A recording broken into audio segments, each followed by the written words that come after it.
முன்னெல்லாம் ஒருத்தர் பார்த்தா சௌக்கியமாக இருக்கீங்களா? இப்போ கேட்குறதே இல்லை. நான் எங்கள் வீட்டுக்கிட்ட 16 வருஷம் 20 வருஷம் ஆகிடுச்சு அந்த வீட்டுக்கு வந்து. 2 பேர் வாக்கிங் போவாங்க. 20 வருஷமாக பார்க்குறேன்.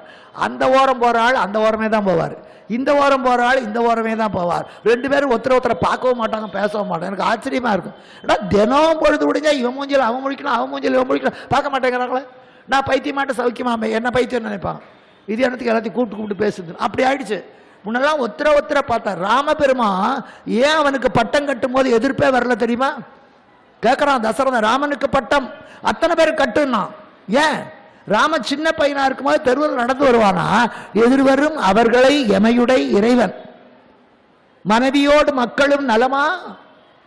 சின்ன பையன் 10 வயசு பையன் எதிரில் யார் வந்தாலும் ராமன் கேட்பானா, உங்க பெண்டாட்டி பிள்ளைலாம் சௌக்கியமா இருக்காங்களா, உங்க குழந்தைகள் எல்லாம் கல்வி கிடைக்கிறதா, உங்களுக்கு நோய் இல்லாமல் இருக்கிற இடநிலை, உங்களுக்கு என்ன கஷ்டமும் இல்லையே,